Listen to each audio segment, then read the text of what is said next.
রাতে একটি ছোট গ্রামের প্রান্তে একটি পুরনো পরিত্যক্ত বাড়িতে একটি অদ্ভুত ঘটনা ঘটেছিল।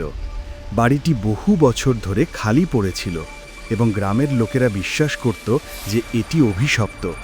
স্থানীয়দের মধ্যে গুজব ছিল যে বাড়ির ভেতরে একটি অতৃপ্ত আত্মা বাস করে, যে প্রতি রাতে ঘুরে বেড়ায়। একদিন রবিন নামের এক সাহসী যুবক বন্ধুদের সাথে বাজি ধরেছিল যে সে সেই বাড়িতে এক রাত কাটাবে। তার বন্ধুরা তাকে সাবধান করেছিল, কিন্তু রবিন তাদের কথা শোনেনি।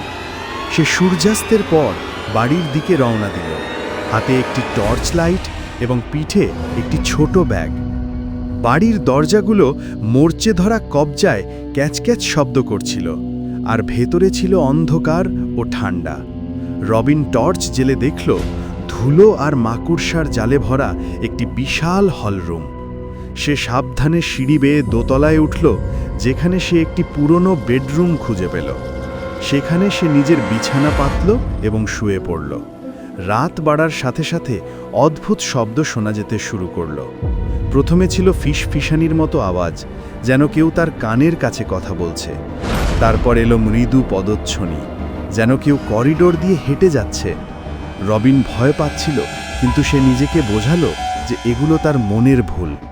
কিন্তু তারপর আরও ভয়ঙ্কর কিছু ঘটল। ঘরের জানালাগুলো আপনা আপনি খুলে গেল এবং ঠান্ডা বাতাস বইতে লাগলো।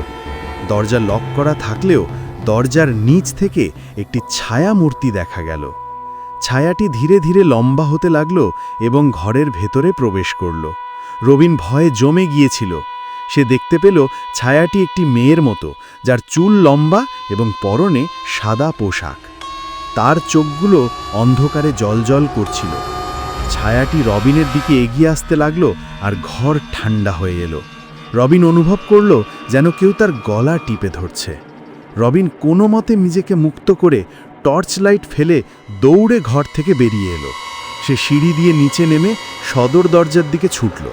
দরজা খোলা পেয়ে সে দ্রুত বাইরে বেরিয়ে আসলো এবং পেছনে ফিরে না তাকিয়ে গ্রাম অভিমুখে দৌড়াতে লাগলো। পরদিন সকালে রবিনকে তার বন্ধুরা গ্রামের রাস্তায় খুঁজে পেয়েছিল। তার চোখগুলো লাল ছিল এবং সে কাঁপছিল। সে শপথ করে বলেছিল যে আর কখনো সেই বাড়িতে যাবে না। গ্রামের লোকেরা তার কথা বিশ্বাস করেছিল, কারণ রবিন আর কখনো হাসতে পারেনি এবং তার মুখের হাসি চিরতরে হারিয়ে গিয়েছিল। সেই দিন থেকে সেই বাড়িটি আরও ভুতুড়ে বলে পরিচিতি লাভ করল এবং কেউ আর তার ধারে কাছেও যেত না।